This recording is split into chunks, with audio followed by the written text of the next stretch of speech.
Hey everybody, it's Sam with West Virginia Overtime, and I'm sorry that I haven't talked to you in a while. I feel like we haven't touched base in quite a long time. I want to apologize for that, and I'm going to blame it on me coaching basketball this year. But really, it's just because there's been so much going on that I haven't really known what to kind of focus on and really talk about. But what I'm going to start off talking about tonight is using NITE, NITE, as a way to talk to your players or a way to talk to your kids. I learned this from Coach Steve Collins.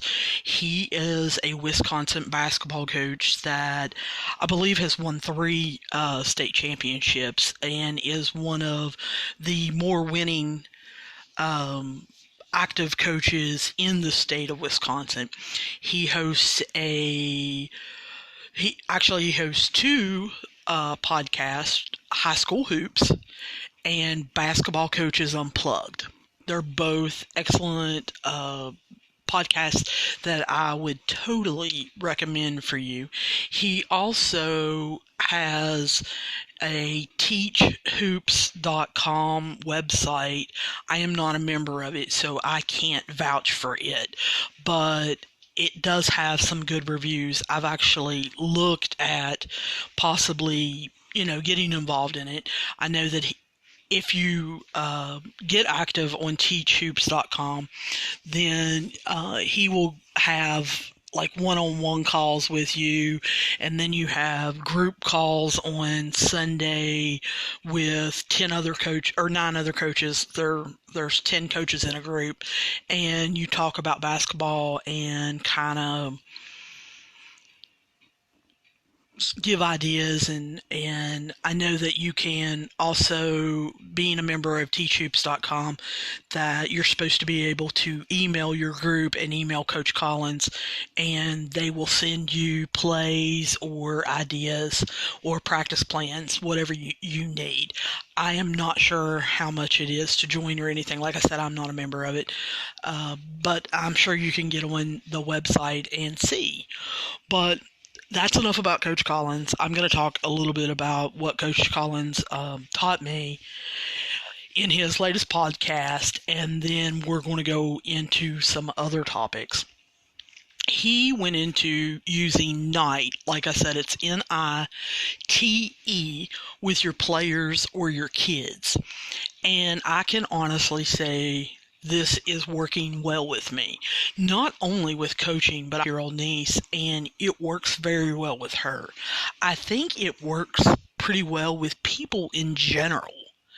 When you are wanting to guide someone or lead someone or even relay something that you want a person to do in a certain way, I think if you use these principles, things tend to go a little better. So let's go over what the letters stand for. N. The N in NITE stands for name. So if you were talking to me, you would say, Sam, go do X, Y, and Z. So you want to use a person's name. Number one, that gets their attention. So even if you only have one kid or you only have one player, you're still going to say their name, Sam, because not only does it get their attention, most kids are used to, when you use their name, that you're getting ready to direct something to them or that you're signifying that something is important. So using a person's name to get their attention always helps. The I in NITE stands for information. You want to convey the information in a positive manner, positive tone, or positive role, positive tone. You do not want to do a negative. So I'm going to kind of keep it on basketball. So you do not want to say, Sam, don't forget to rebound. Because even though you're telling me a positive for the team, for me to get the rebound, what you are using and starting with is don't. And that's a negative. Negatives in certain studies have shown that when you're dealing with kids, they have a tendency to turn down. Not turn off. They don't completely ignore you, but they do turn down. So instead of saying, Sam, don't forget to rebound, you would say something with a positive outlook, a positive action that you are wanting me to take, or giving me positive info first. So you're going to say, Sam, get that rebound. Sam, box out. Sam, we want you to fake and then drive. So you're not starting off with a negative. Even though you may not be saying a negative statement, you don't want to use a negative word because, like I said, kids have a tendency to turn down. Even younger kids have learned that when you say don't or no or not or anything like that, they have a tendency to just kind of turn down. So we've got use their name, then give information using a positive outlook. The T in NITE is for tone.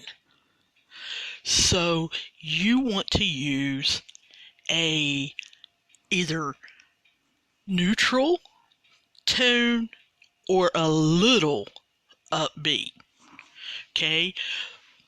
Why I say a little upbeat is because a lot of parents or a lot of coaches get real excited. They get really pumped up or hyped up, and they say something in an excited tone or what they think is like a motivating tone. And what that does is you may cause an adrenaline rush in that player and short circuit them.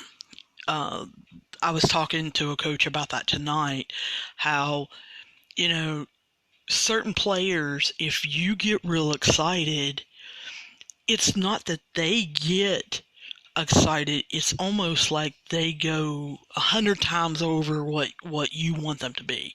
They get overstimulated, they get that adrenaline rush, and it's almost like their brain is like, I can't take this, and they short circuit on you. So they may not really comprehend and process what you just told them. So you want to say it in a neutral tone or slightly upbeat. You don't want to go negative, okay? So if your players or your kids are not used to you yelling, then don't yell, because they may consider that to be yelling and to be negative. I actually talked to one of my players today, and her dad has a tendency to yell a lot. He's not being negative. He yells just to convey anything, but she has a tendency to take it in a negative manner.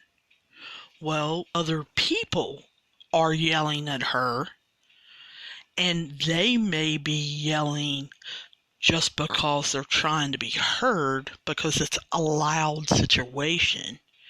She has a tendency to see it as negative just because of the loud voice.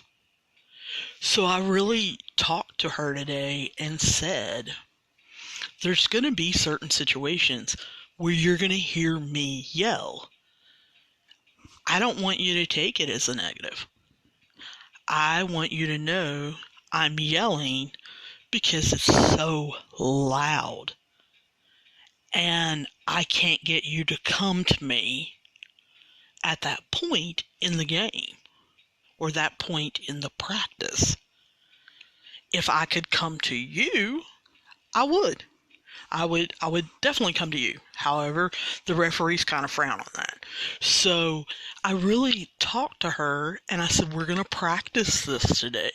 So I went specifically on the other end of the court to yell at her and get her used to hearing, number one, her name, number two, hearing information, but number three, to hear my tone. And to know that every single thing that I told her tonight, I made sure was positive. And so every so often, when she would come out or we would get a drink at practice or whatever, I would walk over to her and I would say, I'm not mad at you. Nothing I told you was negative. And so I really wanted her to focus on that tonight. I want her to get used to my voice when I'm yelling and automatically think, Coach is not mad at me, is not being mean, is not going to punish me, is not going to do something to me. She's relaying information. So your tone is real important. You don't want to get overly excited and overly stimulate them, but you also don't want to go negative. Okay, so we're looking at NITE, N-I-T-E, name, information, tone, and then the last one is going to be eye contact. It's very important with kids, you make eye contact. You want them to make eye contact with you, and you want yourself to make eye contact with them. Number one, you make eye contact with them, they know that you are truly talking to them. Two, you want them making eye contact with you so you can see that it's registering with them. You want to watch their facials. A lot of times with kids, you can tell when they don't understand. They don't control their facials. They also will get kind of a dazed look. I don't know any other way to explain it. I think those of you who are out there in podcast land kind of know that dazed look that they get of kind of confusion or where their brains are processing it. So your follow-up question may be, do you understand? Or repeat it back to me in your own words, because you want them to get it. Okay? So if I'm, on the sidelines and I want to convey something in football, I'm going to yell. I want them to know it's not negative. I want them to know that I'm not too excited and out of control. I'm going to use their name. I'm going to say, Jacob, block your man. Or I may even, if I've yelled it numerous times over the season, it may just be, Jacob, block. Okay?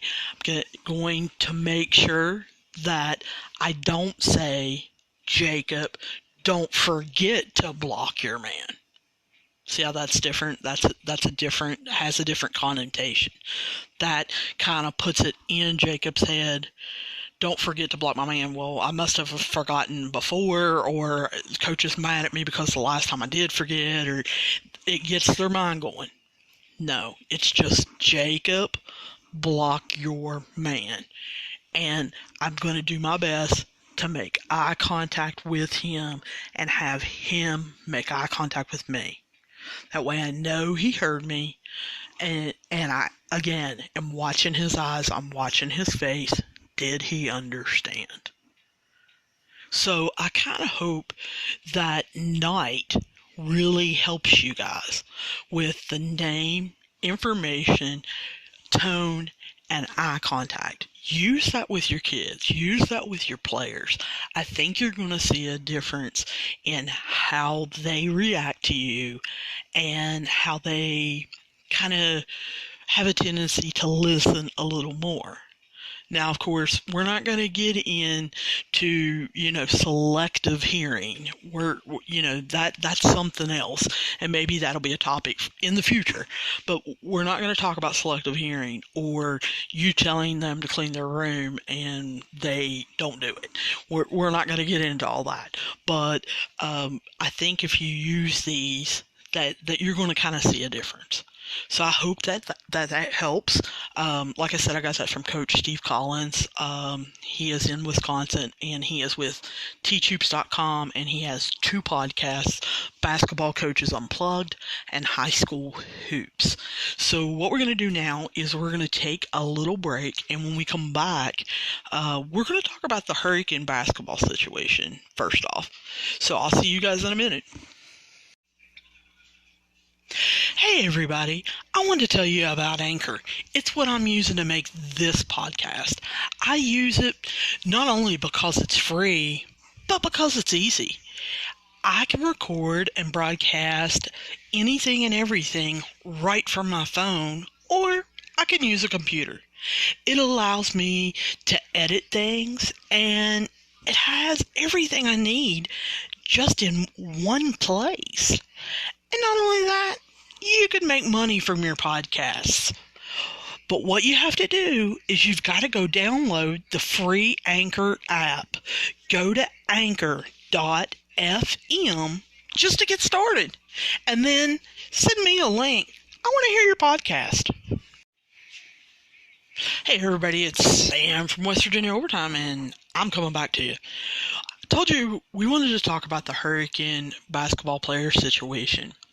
So I kind of want to back up though, because what people want to link it to is the Hatfield brothers situation in Mingo County. And I think a lot of you out there in podcast land have a skewed perception of what that situation was. I know I did. I read, of course, all the comments on the forums and Facebook and different groups and everything. And I thought, hey, I understand the Mingo County situation. And I didn't. I'm going to be the first to admit to you, I totally didn't. And so when I went up to the SSAC headquarters in Parkersburg for a class, I talked to the head of, he's over the basketball part of the SSAC, and I actually brought that up, and he kind of set me straight on what exactly happened. We had rule books in front of us, and he legitimately just walked me through how things were legal. And I know there's a lot of people out there that last year got beat by Mingo Central, got beat by Logan basketball, got beat again by Mingo Central this year, and is like, this is not fair, this is awful. Well, no, what they did was exactly what the rules allow. Now, West Virginia is kind of in the middle on transfer rules. There are states where it is a free-for-all. There are no transfer rules. You can transfer at any time for any reason, any school. And then there's states where it is very strict. What we've kind of found is West Virginia's kind of in the middle. It looks like they're going to kind of stay there. The principals that are on the board of directors that make up the different rules, I think that they kind of like West Virginia in the middle. So I don't see our transfer rules changing all that much anytime soon. So let's actually break down the Hatfield situation last year as it happened. Yes, the two Hatfield brothers played football for Mingo Central. They lived in Mingo County, and everything was fine. They were playing exactly where they lived. After football season was over, the family had purchased a house in Logan County. And what they did is the whole family transferred their residence to Logan County. Because they moved, the boys then enrolled in Logan County. So they were living there, and they decided to play basketball. So under SSAC rules, they were living there, they could play there. A school called the SSAC after Logan's certified they were eligible and that they had transferred appropriately. A school called the SSAC to turn Logan and Mingo basically in. It is unknown who called, but the SSAC then investigated.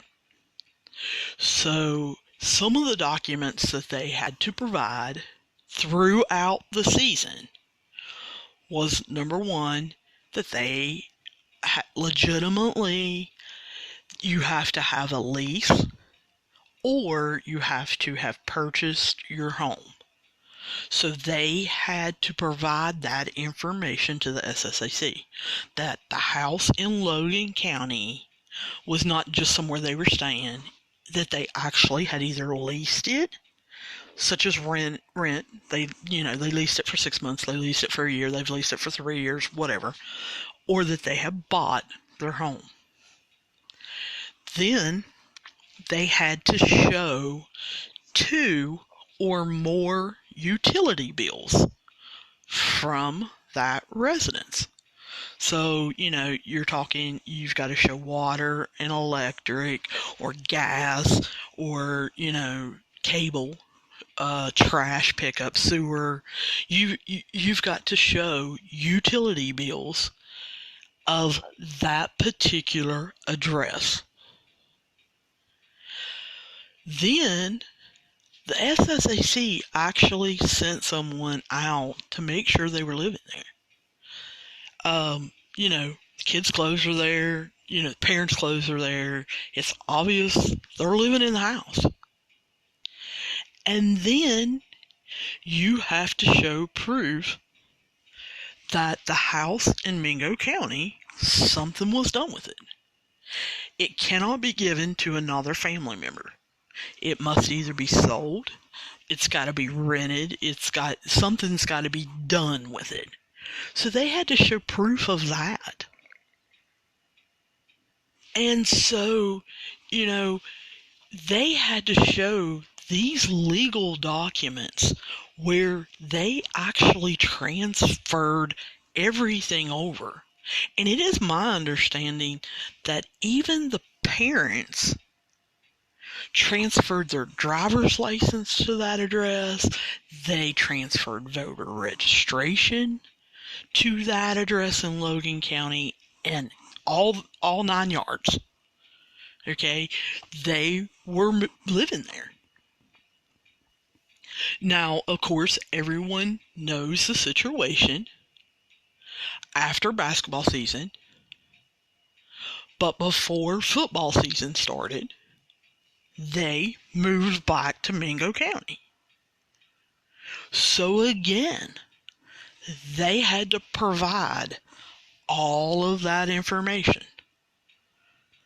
So they've done that twice. They showed proof to the SSAC and to the school that they had moved to Logan last year, and then they've done it again this year with Mingo County. So, whether you agree with it or not, it doesn't matter. They actually moved. They transferred everything over. They did it by the rules. So whether or not I like it, whether or not, they beat me or my team or anything like that, it doesn't matter. It matters that they did it within the rules. They didn't break any rules. And so for those of you who are out there saying, hey, they're recruiting, they've broken rules. Well, okay, what rules have they broken?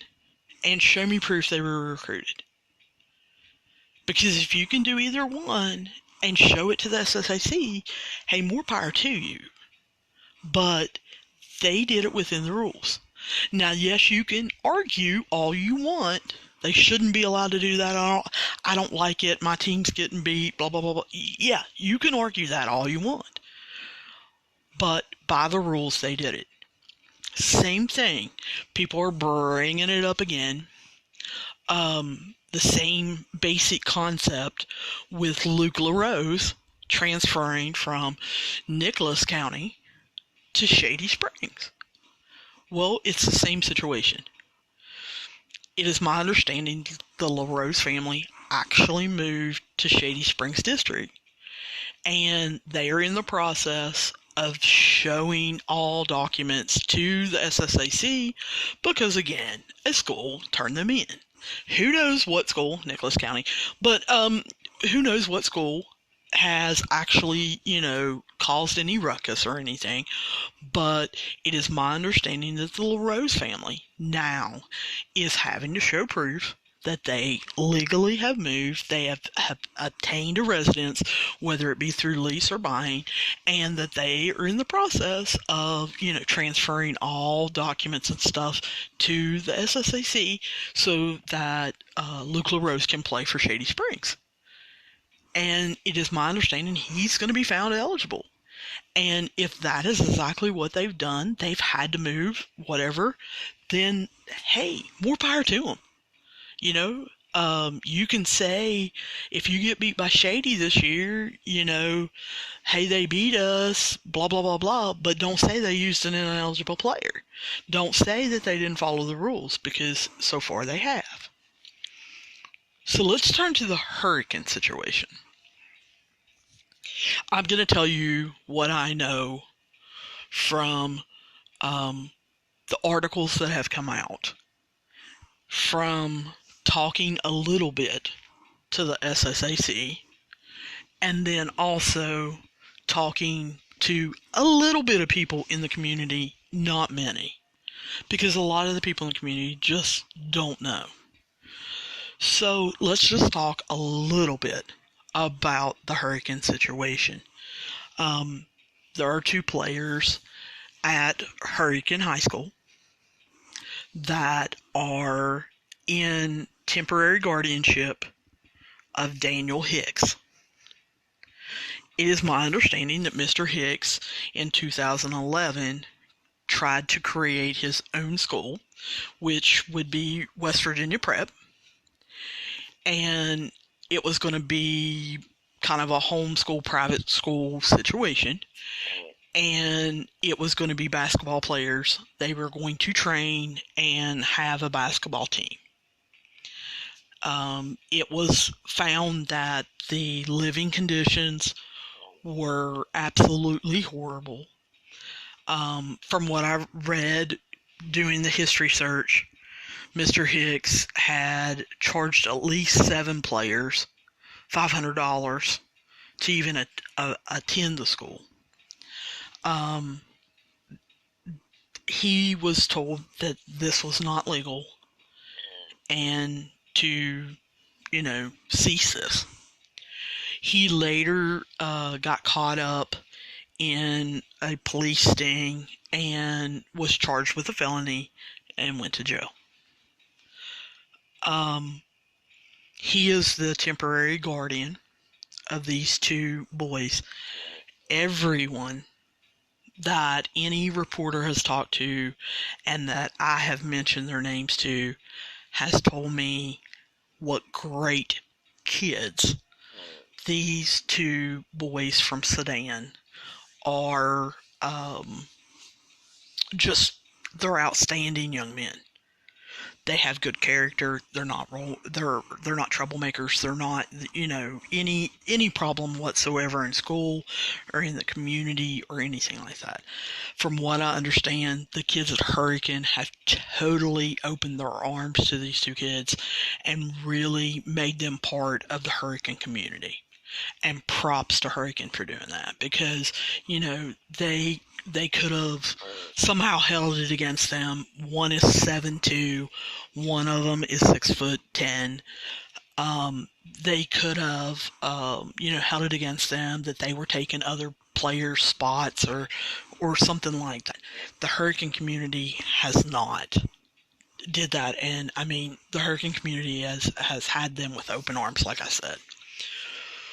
The problem lies in, it is my understanding, I know this was a fact this summer, it is my understanding that it is still a fact that both the boys' parents, they're 2 separate families, that none of these boys' parents have came to West Virginia, that they are still in Sudan. And I know that some of you can't understand because of my accent. It's Sudan. It's the country of Sudan.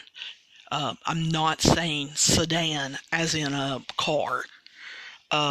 It's Sudan as in the country. So it is my understanding that both players' parents are still in that country. They have not came to West Virginia. They, however, sent some legal documents giving Daniel Hicks temporary guardianship of these 2 players. The SSAC does not allow people to obtain temporary guardianship and enroll them in that school district's school and play any sports. And I know a lot of you are saying, well, that's unfair. That's punishing those kids. That's awful. Well, here's how that rule came into effect. Quite a few years ago, there was an excellent player, and he didn't like the team he was on. He didn't like the school he was going to. The parents did not have the means to move. However, they had the means to go to court and give temporary guardianship to a family in another school district that was a rival of the school he was leaving, and he wanted to play at the other school. So before the SSAC made this rule, any kid could go play at any school if somebody would take temporary guardianship of them. Therefore, there would be no evidence other than a court order giving temporary guardianship that they were actually living in that school district. There would be no documents. to check. There would be no way of knowing whether that kid was truly living with them and they were actually taking care of them, but they could play any sport. So technically, if my kid is Jacob and he's an outstanding football player, then I may sign temporary guardianship over to my best friend who lives down, Barbersville. Let's just pick Barbersville. And I can enroll him in Cabell Midland. So Jacob can play in Cabell Midland for football. And then I see Polka's got a great team. So I take temporary, because remember, it's temporary. I can take temporary guardianship away of Jacob after football season. And I can give it to another one of my friends that lives in Polka, and they can play basketball for Polka. And then once the season ends, again, I could take the temporary guardianship away, and I could send him to, Morgantown for baseball. And so as long as I have a friend up there that's willing to let me assign Jacob's temporary guardianship, then he could go to Morgantown and play baseball. And then I can take it away and he can come live with me in the summer. And then we can do it all over again, but we could pick 3 new schools. You see why the SSOC did not want temporary guardianship. They want you with your parents. And if you do not have parents, they want you adopted. Now, I know some of you out there are raising your hand and you're saying, but, Sam, what about foster home? You know what? If a kid is taken by DHHR and they are placed in a foster home, then they're clear. They can play. Because it wasn't their fault that they were taken. They were taken for some reason dealing with their parents. So we don't punish the kids and say, no, you can't wrestle, or no, you can't be on the archery team, or no, you can't be on the cheerleading squad. We don't say that. So if you're taken by DHHR and placed in a foster home, then you're automatically eligible whatever school that foster home is in. And the SSAC only requires DHHR to send them a court order. And it's good. So, let's talk third option. You have to be adopted. Adoption takes place usually in circuit court in West Virginia. And it is legally binding. It is supposed to be forever. And parental rights in, I think it's 93% of the cases are terminated, which means the parents cannot get their kids back. They have no parental rights because the kids are being adopted by someone else and they get the parental rights. So let's break this down. We've got 2 kids from different families that came over from a different country, which is Sudan, and they are living with Daniel Hicks, who, did I mention, was a felon, which means he will not pass a home study, and he pretty much cannot adopt those kids by a circuit court in West Virginia because he's also not a relative.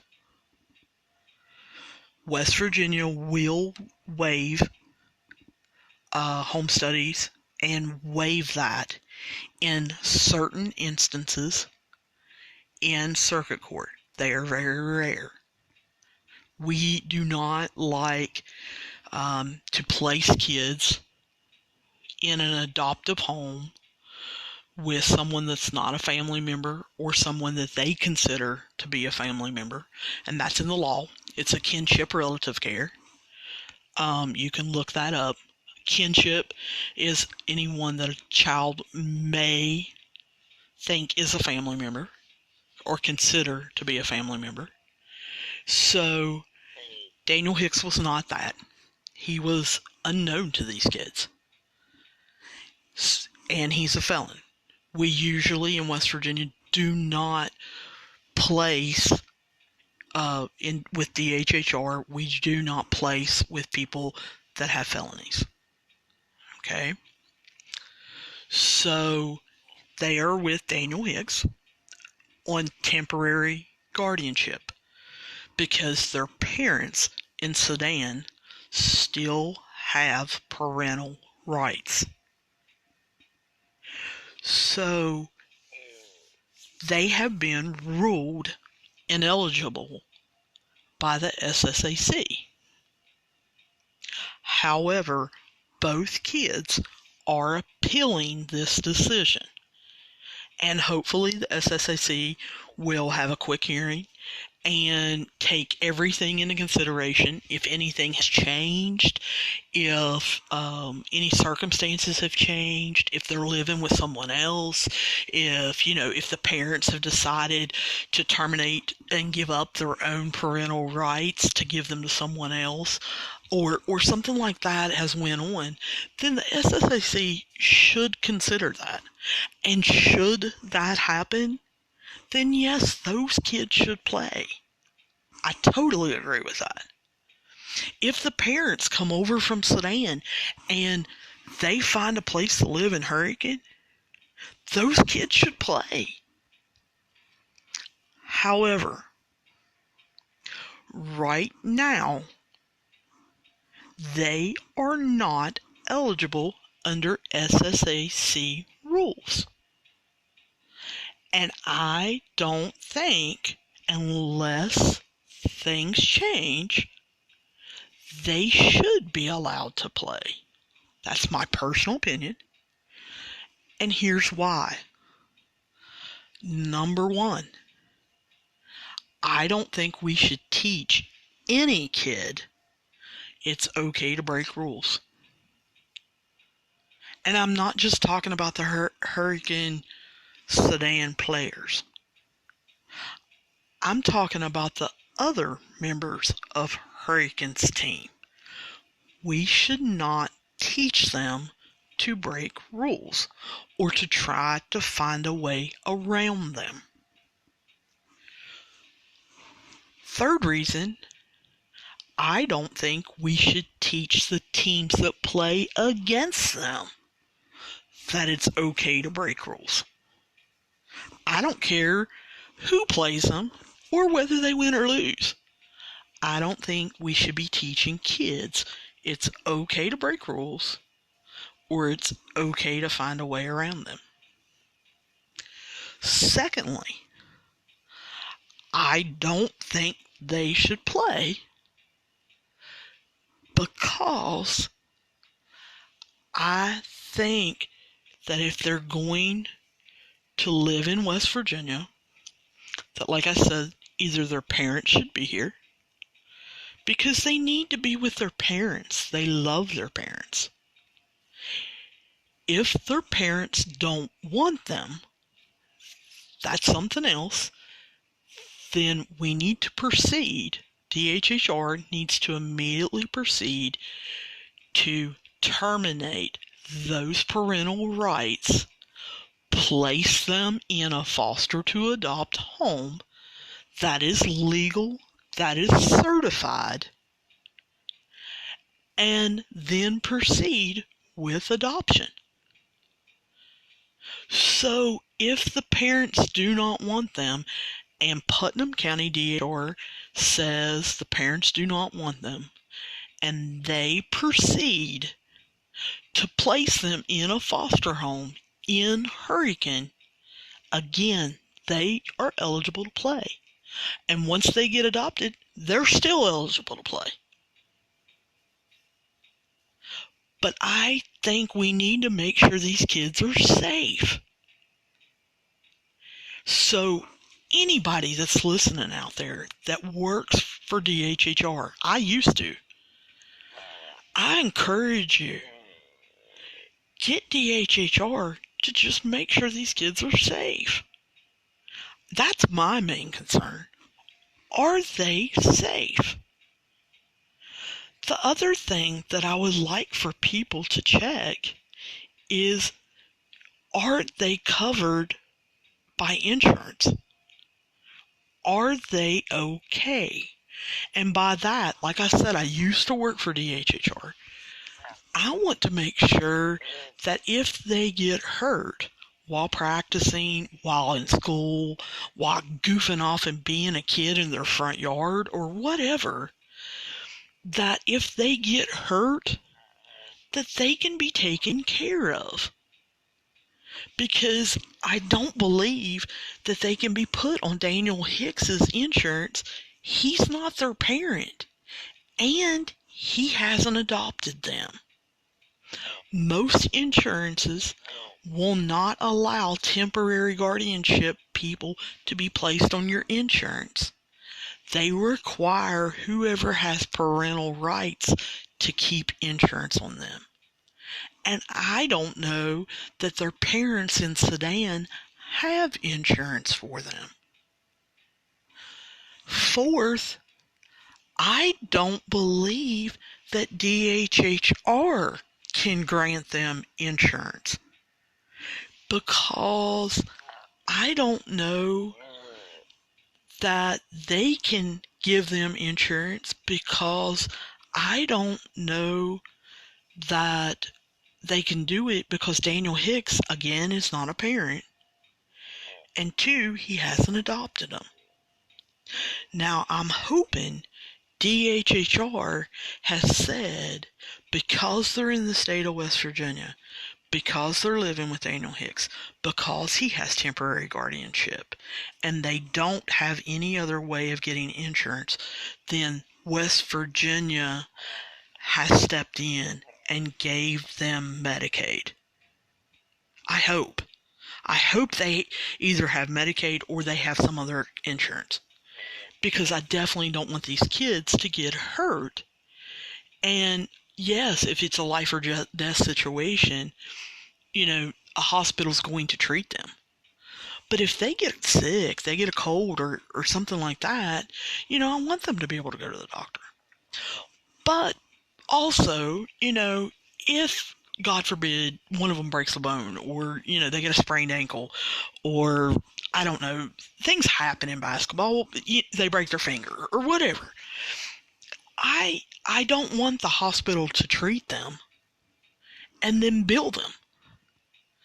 Who wants, sophomores to have hospital bills? Hopefully, Mr. Hicks would step up and pay them. But I don't know. And that's the thing. I don't want anything bad to happen to these kids. I don't want them not safe. I don't want them not to have insurance. I don't want them ending up with hospital bills. I'm not against the kids. I just want rules to be followed and everything to be squared away. And if we can't get it squared away, and if they're not safe, or if they don't have insurance, or, if something happens, then I want us to fix it. And when I say us, I mean us as a society. I want us to either, give them back to their parents and then go back to Sudan. Either their parents to come over here. Like I said, DHHR to place them in a foster home. Hopefully in Hurricane. Where they know people. They've formed relationships. They've been to school. They have friends. Or, I want them to have at least Medicaid. So that's kind of where I stand on the hurricane situation. A lot of people have been asking us about it. We've posted 2 articles on it that have been in different papers. And we will keep you up to date on West Virginia Overtime on this particular situation. But, that's kind of where I stand on this situation as I understand it. Now, I'm looking for all of you out there. If you've got additional facts, if, yesterday maybe you took them in and you're applying for adoption or something like that, feel free to contact us at West Virginia Overtime. If the kids have went back to Sudan, let us know. Let us know if you know these kids are safe even. Let us know. Feel free. We are on Twitter at Overtime WV.